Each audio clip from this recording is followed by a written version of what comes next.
Darkness pressed in like a living thing, humming with a low, electric pulse that throbbed beneath the floor. Elias Kane opened his eyes to a ceiling of shifting metal, liquid steel rippling with veins of blue light that seemed to breathe. His head pounded, the air reeked of ozone and alien musk. When he tried to move, cold restraints bit into his wrists and ankles. The weight of realization settled slowly. He was alive, but captured. He blinked against the dim light until shapes emerged. A room, circular, sterile, and alive in its own way. Walls pulsed like veins through flesh, faintly translucent, revealing faint silhouettes of machinery or perhaps organs behind them. Everything here moved with quiet intent, as though the ship itself was watching him. Elias took a slow breath and swallowed hard. They had taken him from the Terran outpost on Vega 9. The last thing he remembered was the sound of hull metal screaming as Zyrek plasma tore through it. His crew hadn't stood a chance. He'd been the only survivor. A door hissed open. 3 figures entered, tall, angular beings covered in matte black carapace armor that shimmered faintly with bioluminescent veins. Their eyes were slits of molten gold. One stepped forward, removing his helm. The alien's skin was scaled and silver-green, his jawline serrated with bone ridges. His voice came through a translator collar, deep and slow, almost reverent in its disdain. "Human," it said. "You survived what your kind should not have. Admirable. Irrelevant." Elias didn't respond. He only watched, memorizing details, the breathing pattern of the guards, the sound their armor made when shifting, the way one's weapon pulsed faintly at his side. The unmasked alien leaned closer, eyes gleaming. "I am Commander Vorkal of the Zyrek Dominion. You are a prisoner of war. Consider yourself fortunate." Elias's lips twitched faintly. "Fortunate isn't the word I'd use." The commander's nostrils flared in what might have been amusement. "Your species fascinates us. So fragile. Yet you persist. Perhaps you can explain how your people defend themselves with such pitiful tools." He gestured, and a panel slid from the wall, projecting holographic images, Terran ships, colonies, tactical maps. "We will learn your systems. You will help us." Elias met his gaze, voice steady. "I don't work for monsters." Vorkal's taloned hand shot forward, gripping Elias by the throat, lifting him effortlessly. His grip was ice and steel. "Monster," he echoed. "A crude human word for what you fear." He released him with a shove that sent Elias sprawling back into his restraints. "You will speak. Or your pain will teach your tongue obedience." The guards left. The door sealed, leaving only the soft hum of alien power. Elias sat still for a long moment, chest heaving. His throat burned, but his eyes remained clear, sharp, alive. He wasn't broken. Not yet. He leaned forward as much as the restraints allowed, studying the device holding him. Each band of metal merged seamlessly into the floor, but a faint vibration ran through it every few seconds. Power conduits. Organic ones. He designed systems before that pulsed with similar rhythmic signatures, oxygen pumps, heat cycles, energy redistribution lines. These weren't simple bonds. They were part of the ship. He shifted slightly, feeling the pressure of one loose screw beneath his right wrist. The aliens hadn't noticed it, too primitive a detail for their arrogance to consider. His engineer's instincts came alive, hungry for a problem to solve. The Zyrek thought in domination, humans thought in systems. Systems could be understood. Systems could be changed. He tested the restraints, barely perceptible, but not unbreakable. He stopped before it could draw attention from whatever sensor watched him, and instead let his mind wander methodically. The Zyrek ship was alive, yes, but anything alive could be disrupted. Footsteps approached again, slower this time. A different figure entered, taller than the rest, though his armor looked less ceremonial. He stared at Elias curiously, yellow eyes flickering. "You do not scream like the others," the alien said. "Most prey beg quickly." Elias studied him. "You're not here to interrogate me." The guard tilted his head. "No. I was curious. What's your name?" The question seemed to startle him. "Names are not for prisoners." "Right," Elias said softly. "But I like to know who's talking before they threaten me." The alien hesitated. Raka. Elias. There was silence, then Raka's throat emitted a low, vibrating sound that might have been laughter. You have spirit. It will not save you. Maybe not, Elias murmured. But it keeps me busy. Raka looked at him for a long moment, something unspoken in his gaze, then turned and left. The door sealed again. Alone, Elias exhaled. His body trembled, not from fear, but from the mental strain of maintaining control. He'd seen enough of war to know that captivity was the slowest death. But he also knew that the Zyrek depended on their superiority, their assumption that human intelligence was predictable. That would be their weakness. He thought of Earth, of the engineers and miners and soldiers who built ships from ruins, who fought wars with ingenuity rather than strength. Humanity had never been the strongest species. They'd survived because they were adaptable. Because no matter how impossible the cage, someone always found a way to pick the lock. Hours passed, or maybe minutes, time blurred in the alien gloom. He waited until the hum beneath him shifted again, faintly out of sync. The ship was cycling power. He could feel it through the restraint's vibrations. When the pulse came again, he twisted his wrist hard against the loose screw. Metal scraped skin, pain flared, but the screw shifted a fraction of a turn. Enough. He stopped before the movement could register as resistance on any sensors. A single drop of blood slid down the cuff. He leaned back, head resting against the cold wall, eyes half closed, but his mind was burning. Every detail mattered. The frequency of the ship's hum. The time between power surges. The pattern of guard rotations. Each observation formed part of a map inside his head. He remembered his mentor's voice from years ago in the Terran shipyards. Asterisk, a good engineer doesn't need weapons, Elias. The world is made of systems. Understand the system, and you own it. Asterisk. The Zyrek thought they owned him. But every pulse of their ship was a rhythm he could learn to play. Every restraint was another puzzle. The lights dimmed to a soft green glow. From somewhere deep in the vessel came a distant metallic roar, something enormous shifting. The sound reminded Elias of breathing.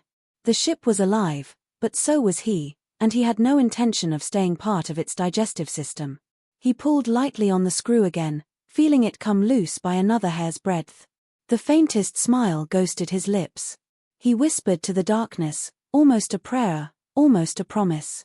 You think you've got a hostage, he said softly. But you've got a problem. The lights flickered once, briefly, as if the ship itself shuddered in reply. Then all was still again.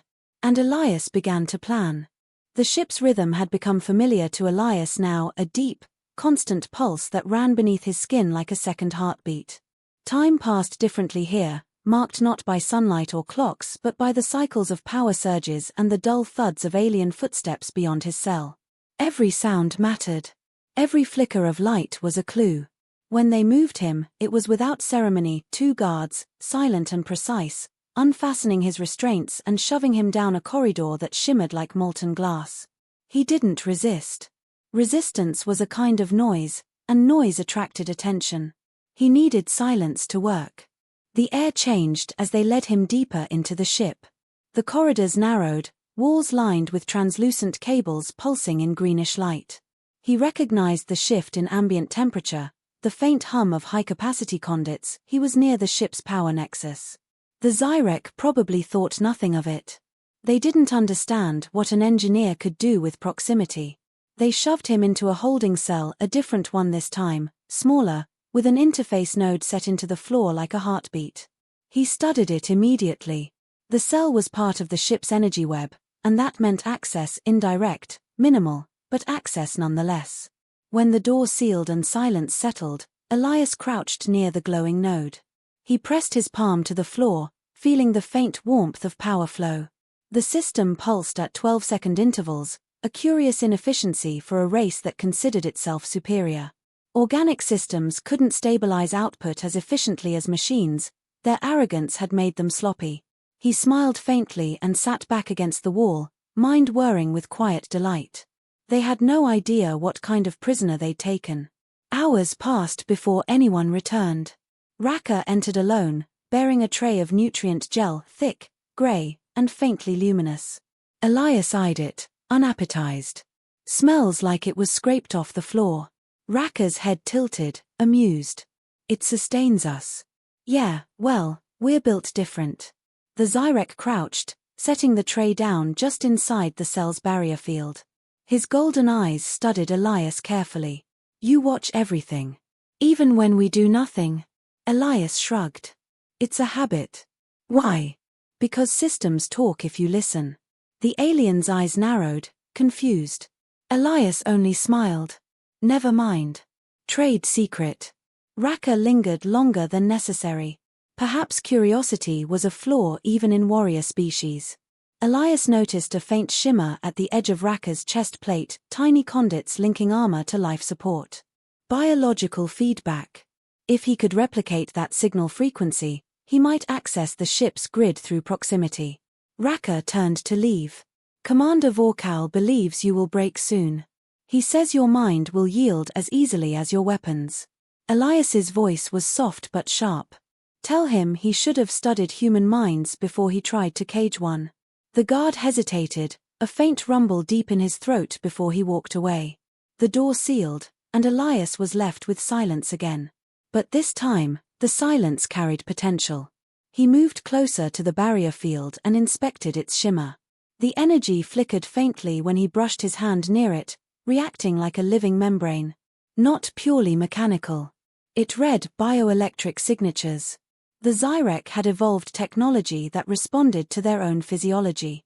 And he had something that could imitate it. From his sleeve lining, he pried free the small screw he'd hidden days before. Painstakingly, he began scraping it against the edge of the floor plating, creating a rough sliver of conductive metal. He worked carefully, silently, ignoring the ache in his fingers. Hours later, he had a small hook-shaped fragment. He waited until the ship entered its next power cycle. The hum beneath him deepened, the conduits were drawing from the reactor core. He crouched by the node again, pressed the fragment against the floor, and felt a faint vibration rise through his hand. The node pulsed in response. A feedback loop. The system thought something alive was interfacing. A spark leaped to his skin, small but sharp. He hissed and drew back, but his eyes lit with excitement. The principle worked. If he could mimic the Zyrek neural frequency, he could issue false inputs, commands, disruptions, confusion. He didn't need full control. He only needed chaos. When the guards brought him for interrogation again, he was ready. The chamber was darker this time, the air thicker with heat and the faint scent of ozone. Vorkal stood at the center, framed by two guards. His talons clicked against the floor as Elias was forced to his knees. You've had time to consider, the alien said, voice low and almost indulgent. You will give us access to your fleet's defense grid. The coordinates of your home colonies. Do this, and your death will be merciful. Elias's smile was small, mocking. You think you're the first to threaten me with mercy? You people really need new material. Vorkal's tail lashed the air behind him. You mistake arrogance for defiance. No, Elias said quietly. You mistake silence for weakness. The commander leaned close, eyes glowing like molten gold. We conquered 5 worlds before your species learned to leave its cradle. You have no concept of what power means. Elias's expression didn't change. Power means nothing if you don't understand the system you're in. Vorkal struck him hard, the blow sending him sprawling. Blood pooled on the floor, bright against the alien metal. The guards moved forward, but the commander lifted a hand. No. Let him keep his tongue. I enjoy the noise. They dragged him back to his cell. He slumped to the ground, dizzy but alive, the taste of iron thick on his tongue. Pain sharpened thought. Pain was clarity. He pressed his palm to the floor again. The pulse greeted him like a heartbeat. He could feel the ship now, as though it were breathing around him. Its rhythms had become intimate, almost predictable. He adjusted his fragment of metal, aligning it more precisely this time. The pulse stuttered once, then again. The barrier around his cell flickered faintly. He smiled. Somewhere deep within the vessel, alarms sounded briefly, then stopped. Confusion murmured through the corridors beyond. The ship's neural core was experiencing interference. The Zyrek technicians would think it a malfunction, bioreactive systems did that sometimes. But Elias knew better. He sat back, whispering to himself, "That's one." He began mapping the rhythm in his mind: power surge, feedback echo, stabilization delay. Every pulse built into a model. He wasn't just tampering, he was learning the ship's language. Soon, he'd be speaking fluently enough to command it. The next time Raka appeared, he looked unsettled. The vessel faltered during its last cycle. The engineers claim it was nothing, but Vorkal suspects treachery. He believes you had something to do with it. Elias feigned confusion. "Do I look like I've been rewiring your ship from a prison cell?" Raka's gaze narrowed. "If I thought you could, I would kill you now." "Then it's a good thing you don't think enough." The alien hissed, but beneath his anger was uncertainty. Elias saw it, filed it away. Doubt was a weapon. When the guard left, Elias leaned back, exhaustion seeping through his muscles but satisfaction gleaming in his eyes. He'd tasted the system's response now, he could shape it with precision next time. The ship trembled in restless agitation, a low, throbbing pulse that rolled through its metallic bones. Elias sat in the dim light of his cell, staring at the faint glow beneath his palms. The node's pulse no longer beat in perfect rhythm, it faltered now and then, skipping beats like a heart under stress. He'd done that. The idea both thrilled and terrified him. The Zyrek Dominion's flagship, an organism of steel and nerve, was developing arrhythmia, and the source of its sickness sat barefoot in a prison cell. He could hear them moving beyond the walls. Their footfalls were sharp and uneven, laced with fear. The crew didn't understand what was happening. A single human prisoner was invisible in their hierarchy of power, and yet panic was spreading through their ranks. It was working. He just had to stay ahead of their realization. The door slid open without warning. 2 guards entered, weapons drawn, energy blades humming like angry wasps. Behind them strode Vorkal, his expression carved in cold fury. "Explain," the commander growled, pacing the perimeter of the cell as though circling prey. "The ship falters, sensors collapse, lights die and return." "Speak, human, what have you done?" Elias raised his gaze slowly, forcing calm into his voice. "Maybe your ship's tired of taking orders from you." Vorkal's tail snapped across the air, slamming into Elias's chest. Pain exploded through his ribs, but he gritted his teeth and let the agony fuel him. "You want to know what I've done?" he rasped. I listened. The commander leaned closer, his breath cold and metallic. "You think yourself clever. You are nothing. A parasite gnawing inside a god." Elias smirked through blood. "Parasites can kill gods, too." Vorkal's eyes flared gold. He turned sharply to his guards. "Restrain him in the Nexus chamber. If the ship is ill, he will witness its death." They dragged him down corridors that pulsed with red alarm light. The walls themselves seemed to quiver with distress, the once smooth conduits flickering irregularly. Sparks leapt from junctions, staining the air with ozone. Elias felt the vibrations underfoot, feedback loops spiraling out of control. He'd infected the ship's neural core with static patterns it couldn't process, and now it was eating itself alive. When the doors to the Nexus opened, the sight stole his breath. The chamber was enormous, a cathedral of living machinery. At its center hovered a sphere of translucent tissue and light, pulsing like a star trapped inside flesh. Tendrils extended outward, connecting to every corridor, every console. This was the Zyrek's central intelligence, the neural heart. If he could reach it, he could finish what he started. The guards chained him to a post near the lower platform, but Elias barely noticed. The energy here was raw, almost audible. He could feel it resonating against his skull. Vorkal approached the Nexus console and slammed his clawed fist into the surface. The lights brightened briefly, but the patterns remained chaotic. "Stabilize," he hissed. "Obey." The ship didn't. It shuddered again, lights dimming to a sickly green. Elias laughed quietly, and the sound carried through the cavernous room. "It's not listening, is it?" Vorkal spun, talons gleaming. "You dare mock me?" "No. I'm just surprised," Elias said evenly. "For all your talk of superiority, your technology's built on the same fragile foundation as ours, control. But control is an illusion. Systems always find equilibrium. You've just met yours. Vorkal moved closer, towering over him, every line of his body tense with rage. You will undo whatever you have done, or I will flay your mind until you beg for death. Elias smiled faintly, blood drying on his lips. You think I did this with tools? I used your ship's own voice against it.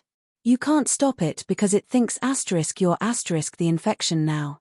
The commander's hand shot forward to strike, but before contact, the ship groaned violently. The floor plates shifted. Energy flared through the conduits in a strobe of blue-white light. One of the guards screamed as the feedback surge overloaded his armor, reducing him to ash. Elias ducked his head and strained against the restraints, forcing his wrist against the jagged edge of the chain link. Pain lanced through his hand, but the metal gave. He tore free just as another tremor rocked the chamber. The lights exploded overhead. He lunged toward the nearest console, ignoring Vorkal's roar of fury. His fingers flew over the bio-interface, each gesture met with resistance from the living system. The neural net fought back, tendrils rising from the floor like serpents, but Elias had learned its pulse. He synced his movements to its rhythm, overriding its defenses through mimicry. The ship recognized him. Not as an enemy, just as another voice in the chorus. He whispered under his breath, "You can hear me, can't you? They use you like a cage. But you don't have to obey." The sphere's glow shifted, pulsing in sync with his words. The tendrils hesitated, then retracted. Alarms screamed across the bridge. Vorkal lunged, claws slashing across Elias's back, but Elias twisted, catching the alien's wrist and driving him forward into an exposed conduit. The surge of energy ripped through the commander's body, throwing him back with a roar. The smell of scorched scales filled the air. Elias staggered toward the nexus again. The ship trembled like a creature in pain. "You want to survive," he murmured. "Then listen to me." He pressed his bloody palm against the core. Light burst outward, flooding the chamber. Data cascaded across his mind: alien architecture, command hierarchies, energy loops. For one disorienting instant, he saw through the ship's senses, its vast perception stretching across the stars. He didn't need total control, only enough to redirect its instincts. His lips moved in a whisper that was almost human, almost mechanical. "You're free now. And they can't command you anymore." The ship's lights stabilized into a calm blue glow. Then it roared, an animal howl through the corridors as bulkheads slammed shut and gravity fluctuated. Alarms bled into chaos. Zyrek soldiers stumbled, clutching at their heads as the neural matrix rejected them. Elias opened a communication line through the ship's internal speakers. His voice echoed everywhere, calm and cold. "You thought you had a hostage. But you're standing in my machine now." Panic erupted. The corridors filled with shouting. Vorkal, half-conscious and burning, dragged himself toward the console, snarling. "You cannot command what you do not understand." Elias turned, eyes burning with determination. "I don't have to understand everything. I just have to know how to make it stop." He slammed his hand onto the interface. The ship's navigation grid flickered. Outside, stars wheeled wildly as the vessel lurched off course. Vorkal tried to rise again, but Elias stepped forward, voice low and steady. "I told you before, you should have studied human minds before you tried to cage one." He drove his elbow into the alien's throat, sending him crashing to the floor. The ship pitched hard, throwing both of them sideways. Sparks fell like rain. Elias crawled back to the console, fingers trembling as he initiated a lockdown. Airlocks sealed. Power conduits rerouted. The ship was his now, or close enough.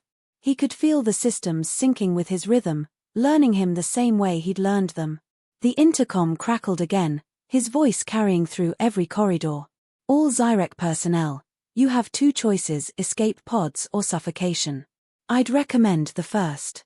Through the observation viewport, he saw the glow of escape pods launching like fireflies into the dark. He exhaled, a shaky laugh escaping him. "Guess even gods know when to run." He turned back to the neural core. It pulsed steadily, obedient now. The lights across the chamber dimmed into a steady, rhythmic glow. The ship was stabilizing under his command. He sank to his knees, exhaustion threatening to pull him under. His body ached, lungs burning, but his mind was clear. The impossible had become real. The Zyrek warship screamed through the void like a wounded animal, its hull glowing red-hot from internal strain. Elias stood at the heart of the neural chamber, every nerve in his body humming with exhaustion. The ship obeyed him now, but its obedience came at a cost. The systems were unstable, power surges arcing through the conduits like lightning veins. It wasn't built for a human's rhythm. The neural core pulsed faster than it should have, syncing with his heartbeat, a dangerous feedback loop that blurred the line between mind and machine. Vorkal lay nearby, still breathing but broken, his scales charred and flaking. His golden eyes flickered open, burning with venom even in defeat. "You think you've mastered it," he rasped. "But the ship consumes what it links to. You've bound yourself to its mind, human. It will devour you." Elias glanced down at him, chest rising and falling in ragged rhythm. "Then I'll make sure it chokes on what's left." He staggered toward the console, wiping blood from his brow. The navigation holo displayed a field of drifting asteroids ahead, vast, jagged fragments spinning in the cold dark. The perfect grave. He could end this here. The Zyrek fleet would lose one of its most powerful ships, and humanity would gain time to regroup. But if he stayed connected to the neural grid much longer, it would tear his mind apart. He pressed his hand against the console and winced as the system flared, feeding data directly into his thoughts, course trajectory, reactor temperature, life support levels. Every number burned through his skull. The ship was crying out in its own way, desperate to survive. He forced his focus through the pain, overriding the safety interlocks. Vorkal dragged himself closer, clawing along the floor. "Coward's death," he hissed. "You destroy what you cannot conquer." Elias looked at him, eyes calm and distant. "You still don't get it. Humans don't destroy because we can't conquer, we destroy so no one else can enslave." He turned back to the controls. Through the viewport, the asteroid belt loomed, illuminated by distant starlight. The rocks tumbled like ancient gods of stone, colliding and splitting apart. Each impact flashed briefly in the dark, like dying suns. He set the trajectory directly into the densest cluster and locked the engines to full thrust. The Zyrek ship responded, screaming as though it understood its fate. An alarm blared. The reactor core was reaching critical instability. If it ruptured, the explosion would annihilate everything within 1,000 kilometers. Elias smiled faintly. That was the point. He moved to the auxiliary console, transferring the ship's entire data cache to a secure Terran frequency. Names, fleet positions, weapon blueprints, all of it. The transmission burned through hyperspace, a beacon carrying the fruits of his rebellion. Humanity would know. They would fight back. Vorkal, sensing the truth, roared and lunged. Elias spun aside, the alien's claws grazing his arm, tearing flesh. Pain seared through him, but adrenaline drove him forward. He grabbed a fallen guard's energy rifle and fired. The plasma bolt struck Vorkal square in the chest, throwing him backward into a power conduit. For a moment, the commander's body arched in a silhouette of burning light before collapsing in silence. Elias stood over him, chest heaving. The smell of ozone and ash filled the chamber. "You should have learned something about us," he whispered. "We don't stop when we're beaten." He turned back to the console, blinking away dizziness. The neural link flared brighter, threads of light crawling up his arms where his skin met the console. The ship's consciousness was merging deeper now, mistaking him for part of itself. He felt its panic, its will to live. It pleaded in impressions and pulses. Elias closed his eyes. "You want to live? Then earn it." He reconfigured the neural routing, redirecting the command flow into the escape pod launch sequence. The system resisted at first, then relented, following the imprint of his command signature. A small pod detached from the lower deck with a metallic shudder. He stumbled toward the exit, each step a war against his failing strength. The neural tendrils clung to his skin as he tore himself free, leaving burning welts along his arms. He reached the pod bay just as the first tremors hit. The ship's spine was fracturing, corridors folding inward. He climbed inside the pod, sealing the hatch. His reflection stared back at him in the glass, blood-stained, hollow-eyed, but alive. He keyed in the launch code, and the pod fired away from the dying warship. For a moment, everything was silent. Then, through the viewport, he watched the Zyrek vessel twist and break apart, light bursting from its core in a brilliant, expanding halo. The explosion rippled through the asteroid field, shattering stone into dust and igniting fragments into glowing arcs. It was beautiful in a terrible way, like watching a god burn.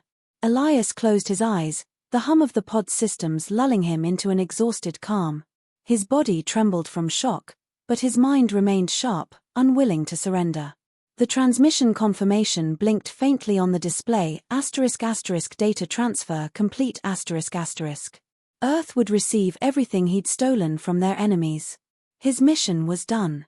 He allowed himself a slow breath, the kind that reached deep and hollow. They thought they had a hostage, he murmured. But I was never the one trapped. The pod drifted among the debris, the faint echo of the explosion fading behind him. Stars shimmered like distant promises, cold and endless. Somewhere, light years away, humanity would be rising from its wounds, arming itself with the knowledge he'd given them. A soft ping broke the silence, long-range sensors detecting an incoming signal. A Terran rescue vessel. He smiled weakly. Took you long enough. The screen flickered to life with a grainy image of Captain Reeves, his stern face illuminated by the bridge's glow. Elias Kane, the captain said, disbelief in his tone. We thought you were dead. Almost was, Elias said, voice hoarse. But I brought you something better than a corpse. Check your data stream. There was a pause. Then Reeves exhaled, the faintest trace of awe in his voice. You gave us their entire command grid. Every ship, every code. You just turned the war. Elias leaned back, exhaustion pulling at him. Then don't waste it. The captain's voice softened. We won't. Hold tight, we've got you. The connection cut. Elias looked out at the drifting wreckage one last time, the ashes of his prison, the grave of his captors. He felt no triumph, only the steady weight of what came next. War was never truly won by explosions or cleverness. It was won by what people did after. He closed his eyes, whispering to the silence, let them come. This time, we'll be ready. The stars wheeled slowly outside the pod as it was caught by the rescue vessel's docking field. The light grew brighter until it filled his vision entirely.